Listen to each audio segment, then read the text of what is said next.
Hi, everyone. I want to welcome you to MLS 5360 Leadership on the Border. I'm excited for you all to be taking this class. I'm hoping that we're going to be able to explore a number of things, both academically and non-academically. I have lectures, of course, that I'll be posting throughout the semester, throughout the term. But what I'm also going to be doing is doing some interviews with some local leaders and folks that interact with local leaders to get their perspective in a non-academic sense of what it really means to be a leader on the border. This course is taught with a really big focus on the people and the history and the culture along the border, right? Like it's impossible to consider how to successfully lead on the border without understanding the history, the complexity of the people here. And this is critical in understanding the different ways we'll need to communicate, different actions that we may have to take, different approaches that we may have to take that'll be different than if you were living in any other area. So let's go ahead and get started. We're going to do a real quick overview of the course and some of the main assignments and some suggestions for you all when it comes to the readings for the course. So here's all my information. Here's my name. You can call me Art. I know there's some folks who aren't comfortable with that, so you're more than welcome to call me Dr. Aguirre. Some folks struggle with my last name, so you can call me Dr. A, Dr. Art. Any of those will work. So Art, Dr. A, Dr. Aguirre, all of that is fine. Just whatever it is that you're comfortable with. My online office hours will be Wednesdays from 1:30 to 4 p.m. and then Thursdays from 3:30 to 4:30 p.m. I know that a lot of you all are now going back to work. I know some of you all may have been furloughed or some of you all may have been working from home. So I know those hours are typically for when some of you all may be at work. So if that doesn't work for you, I'm always available by appointment. I'm kind of giving you some of the information here, my cell phone number, my Skype username, and my email address. But on the syllabus, I let you know that essentially I'm available to you all whenever you need me. I may not answer my phone the first time that you call me, so please make sure you leave a message. I am really accessible via text message, so if you have a question that's pretty urgent, you want to get a hold of me, shoot me a text message and I'll usually reply pretty quickly. But please don't let those office hours prevent you from reaching out to me and scheduling the time to talk to me. We can talk on the phone. I'm really good about scheduling either Skype or Zoom or Hangouts or whatever it is you're comfortable with in terms of like face-to-face online technology. I'm more than happy to do that. And we could potentially, if anybody is interested, maybe I'll put up a poll out or something. But perhaps I could even set up a time once per week where I can log in and create a Zoom session for the course. And we can all log in. That way, if anyone has any questions, you have an opportunity. I did that with my hybrid class at the end of this past semester where we would log in for about 15 minutes just to check in, see how everybody's doing. But other than that, I'll be putting up my lectures and my interviews online. But that's my Skype username. That's where I'll be having my online office hours. So I'll log into Skype using that username. So you can just find me on there, add me, and then send me a message. But outside of that, like I said, I really want to make sure I emphasize how much I'm open to you all in terms of communication. I never want you to feel like you can't reach out to me throughout the semester. Let's go ahead and go over the syllabus, right? So as I mentioned before, our main focus here is taking some of the concepts of leadership and inclusive leadership and diverse teams and really focusing in on how those concepts really apply to living on the border. And for me, it's impossible to get into the inclusivity or inclusive leadership and diverse teams without first understanding the importance and the history and the contributions of people who live on the border and the culture of the border. So for the first 3 or 4 weeks, I believe, our readings are exclusively focused on essentially Chicano studies and some of the important literature there. I found a really great book and included some of the chapters from that book, as well as some colleagues who lent me some of their articles and literature to really give you a good idea of some of the history and some of the things that a lot of people who live on the border have to consider. And once we move away from that, right after the mid-semester assignment, which I'll go over, we'll then get into ideas of leadership, inclusive leadership, cultural intelligence, diverse teams. But that's essentially how this semester is going to break down. In terms of required and recommended materials, if you haven't had a chance to look over the syllabus already, I decided that given everything that's going on with COVID and the coronavirus and just kind of everything that's going on, the last thing I wanted to do was add an additional expense, especially if perhaps your employment situation is different now than it was a few months ago. That said, there is no textbook required for the course. I decided to take the time to find all articles and book chapters and put them all online, so there's no additional cost for you all for the course. So I'm hoping that'll help you out at least a little bit in terms of a potential expense you thought you would have to take for the class. So for this class, the only things you'll need are a good internet connection, your UTEP email, because that's how I communicate with you all outside of all the other avenues that you have available to you all. But if I need to make an announcement to you all, I'll either post something on the announcements on Blackboard, or I'll send everybody email. I do not use the messaging function on Blackboard just because it's not as easy to access via my phone. It is a lot easier for me to access my UTEP email. So if you have questions, please make sure you're reaching out to me via your UTEP email. And of course, you need to have Blackboard. Okay, so because this is an online class, everything that we'll be doing is available and will be accessible through Blackboard. All the readings that you'll be having, the videos, the way you'll be submitting assignments, everything will be through Blackboard. In terms of participation, there are some requirements that I'm having for you all in terms of your discussion board posts. But essentially, I've never had, thankfully, in this program, most students are really great about participating, whether it's my online classes or my hybrid classes. So that's not something I'm particularly concerned about. In terms of diversity, we all have different ideas and we all have different backgrounds and perspectives. And especially now going with everything going on currently in the country, I think we are all aware of the differences in identity that people have. So what I'm asking of everybody that I typically ask for in my class is that we respect one another.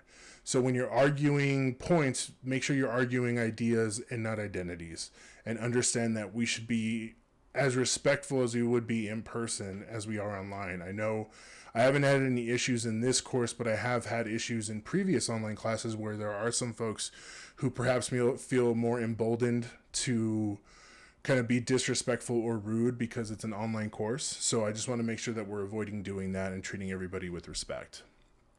If you have any ADA accessibility needs or accommodations, please make sure you reach out to, I believe they're called CAS on campus, and they'll make sure they reach out to me, and that way we can provide you with whatever accommodations that you need.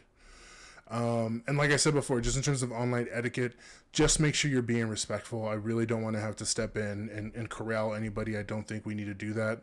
We're all adults here. So just make sure that we are taking that into consideration. And one thing I will say in terms of online etiquette is that this course is taught with a pro-immigrant stance.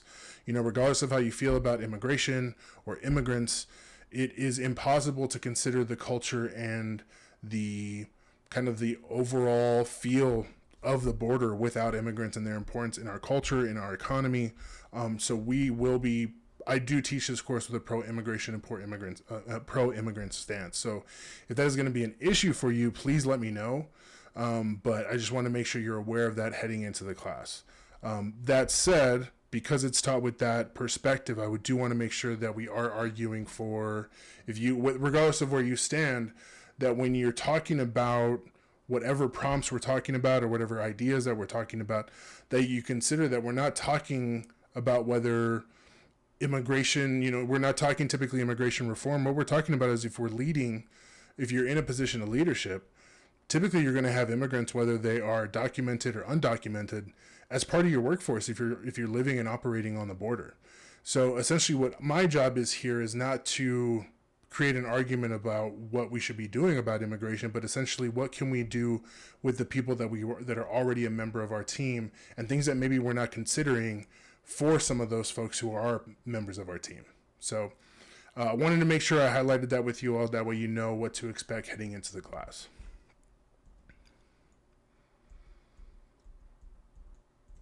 Okay, so all of the assignments are going to be online, so just make sure that you are meeting the standards in terms of like making sure you're proofreading, grammatical errors, all the things like that. I typically don't accept late assignments. However, I've been a lot more flexible given the different circumstances that we're in right now. I know there are a lot of folks who are going back to work, but there are still some folks who are working from home. So I know that kind of makes things somewhat more difficult depending on what different things that you're having to juggle currently at home. So as long as you're communicating with me, let me know if there's something coming up and you may need a couple more days to finish an assignment, let me know. But outside of that, I encourage you to make sure you're looking at the due dates that are in the syllabus and meeting those deadlines. In terms of grade appeals, I have a 24/7 policy. So essentially, once you get your grade back, you have to wait 24 hours, calm down before you start yelling at me. And then you have 7 days to then reach out to me, and so we can discuss your grade. But one thing I do want to emphasize, and I emphasize in all my graduate classes, is now that you're in a graduate program, it's a lot different than your undergrad, at least in my opinion, right? I'm not as concerned about what grade you're getting. I'm more concerned about making sure that you're engaging with the material, that you're having fruitful discussions with your classmates, and that you're putting in the sufficient effort on all of your assignments. So I like to tell my students that you shouldn't be worried about your grade. Everyone is going to do well in the course as long as I can see that you're doing all of those things, engaging with the material, having rich discussion with your classmates and myself, and that you're putting in a consistent effort on all of your assignments.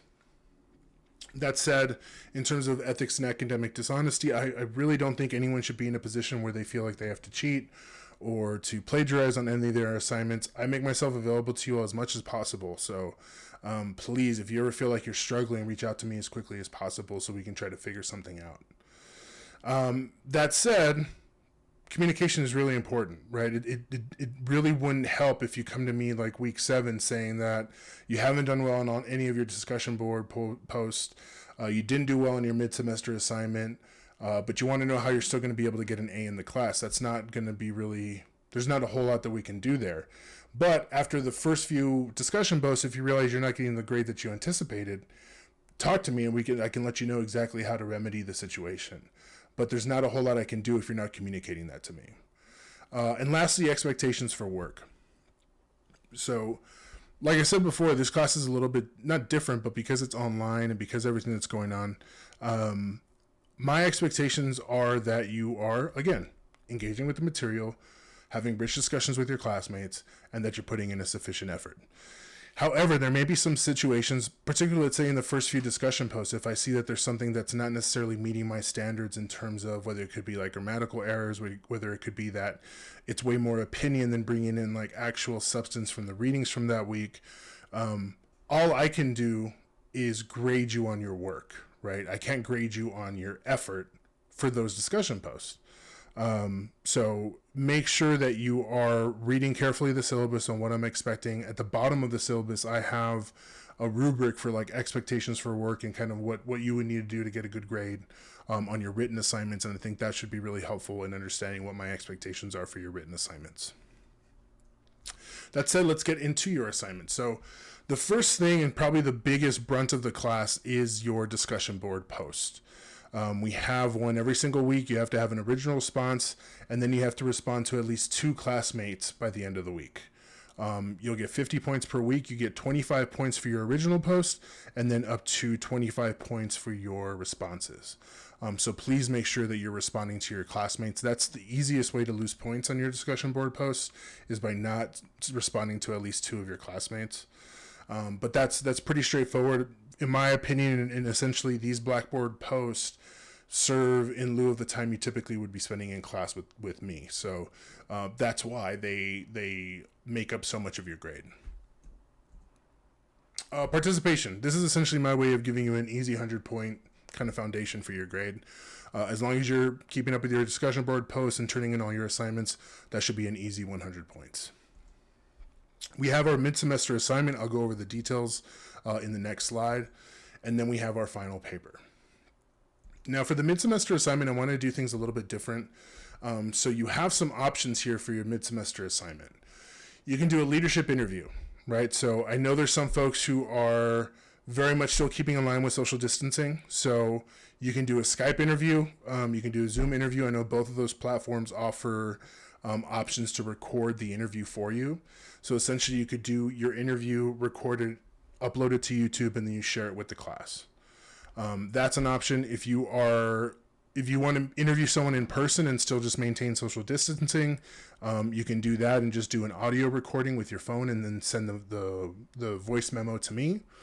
But there's a few options you have in terms of your leadership interview and how you want to conduct that, or if you want to do it via recording a voice memo and then type it out for the class. that's up to you. That seems like a lot more work than just kind of sending either the memo or the video, but you have a number of options. I just know some folks may not be as technologically savvy to schedule a Zoom interview and record it and then upload it and all of that. So I wanted to give you all some other options. You can do a leadership demonstration.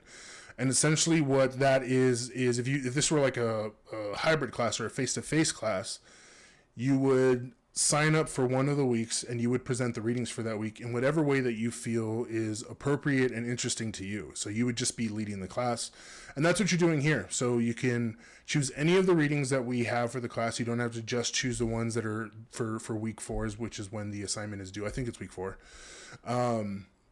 You can choose any of the readings and present those ideas to the class, and it's up to you how you want to do it. I've had some folks who are stationed abroad and they have some of the folks that are there with them participate in an activity, and then they explain why they did the activity and what that activity means in relation to the overall concept that they're talking about. I've had some folks who just create a slideshow presentation and they just kind of present it like if they were in class. And then I've had some folks who just set up their phone up on their, like on a desk, and then they just talk to the camera and kind of go over some of these key concepts with like maybe an outline on the side. It's really up to you on how you want to do that. I know some folks are still kind of like staying at home. So if you want to get your family, maybe some friends involved, you're more than welcome to handle that however you'd like. The specifics in terms of time are all outlined in the syllabus. You can do a local leadership profile. So essentially try to find someone, a local leader, who has had success, who has shown their abilities to successfully lead on the border, and then explain what it is that was novel about them that led to their success. It could be their approach, it could be some unorthodox thing that they did, but they're, it's not limited. You can just present your idea of who you think you're going to kind of present for that assignment, and it's about a 4 to 5 page assignment where you write up exactly making the argument for why they're a good leader and what are the different characteristics and traits and what are the things about them that made them a good local leader. And then lastly, if none of those things are interesting to you, you can create your own assignment. Right, I want to give you all some autonomy in this class. So I've had students in the past who are really good at graphic design and illustration, so they wanted to create kind of like a mini graphic novel about leadership and leadership on the border. You can do that. If you are really good at video editing and you think there's a way that you can create or put together kind of something that would essentially be about the same amount of work and rigor as some of these other assignments, you can put together something like that. If there's something I haven't even thought of that you think would work in lieu of some of these assignments, present it to me and try to do it within the first couple weeks, so that way I can kind of work out the details with you and make sure I think it's meeting the standard for the class. But it's really up to you on what you want to do for that assignment. I gave you some kind of some clear examples for the first 3, and then you have the option to create your own. But that's what you have due for the mid-semester assignment. And then lastly, you have your final paper. So it'll be 10 to 12 pages. I'm asking you that you have 5 to 8 sources. 4 of those have to be academic journal articles, and then at least 2 of those have to be articles that were not part of our reading list, which is essentially just the readings that we've done for this semester. It has to be properly formatted in MLA or APA format, and this is the question or the prompt that you're going to be answering for this paper. What characteristics, traits, and/or approaches are necessary to successfully lead an organization or team that operates on the U.S.-Mexico border? It's a pretty broad question, and essentially what I'm asking you to do is think about everything that we've talked about throughout the semester in terms of the reading, the discussion posts, but also some of the lectures that I've done, the interviews that I'm going to be including throughout the semester, as well as whatever personal experiences or case studies or whatever else you'd like to include to make your argument. Essentially, there is no right or wrong answer. You have to get that question and you have to make the argument for what you think will allow someone to be a successful leader on the border. So those are all the assignments. It's going to be a pretty straightforward class. I'm excited to hear your thoughts and see the discussions about the articles that we're going to be reading and the literature we're going to be covering. But I do want to give you some suggestions. So typically some of the books that we've used in this program are fairly easy to read and fairly easy to digest. And I'm the first one to admit, when it comes to journal articles, sometimes I'm hesitant to bring them in because there's a lot of academics who love hearing themselves talk and like to make their articles more complicated than they need to be. So that's why I'm kind of I sometimes hesitate to include too many of those, but because I wanted to make this a textbook free course, I really didn't have too many options. So I think the first few weeks of reading should be fairly easy, in terms of easy to grasp and understand, because it's going over a lot of the history and things that people have to consider about people who live on the border.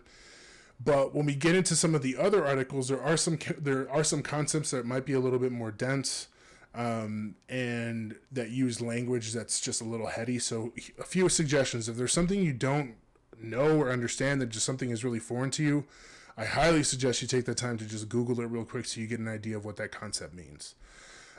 Two, when it comes to some of these articles, sometimes the easiest thing, and I'm telling you straightforward, you don't have to read the entire journal article, right? Some of these are going to come with an abstract, which you can go over to understand kind of the general idea and hear what some of their main arguments are. I would suggest then going into the introduction, where they lay out kind of what they're going to be doing, go over the results or the conclusions of the article, and that should give you enough of a gist to understand what they're presenting to you. If you have a better understanding of quantitative and qualitative analysis, then perhaps you can go a little bit deeper. But for some of these, I really just want to make sure you're understanding the key concepts that they're discussing in the articles. So don't focus on like the minute details of some of these things. Really try to focus on the broader, larger ideas. But I do think, like I said, the first 4 weeks should be really beneficial, and really helpful, and a little bit easier to digest than some of the later articles that we're going to be reading, because I think it's crucial, just like with any organization, right? It is critical to understand your team and really understand who they are and what they're about to lead them. And I'm not just talking about leadership on the border. I'm just talking about in general. When I'm teaching my leadership communication class, I really focus in on the fact that it's really important to communicate with your team and get to know them, figure out what their identities are. That way it's easier for you to get to know what their strengths, their weaknesses are, and where they better place and where they might better succeed in your organization. That said, if you're considering leadership on the border, it's impossible to just take the mentality you would have as a leader in a different part of the country and try to apply it here on the border without really taking the time to understand the history and the culture and the contributions of the area and its people. So that's what we'll be doing for the first few weeks of the semester. So like I said, I'm really looking forward to this. Welcome to the class. And again, if you have any questions, please don't hesitate to reach out to me.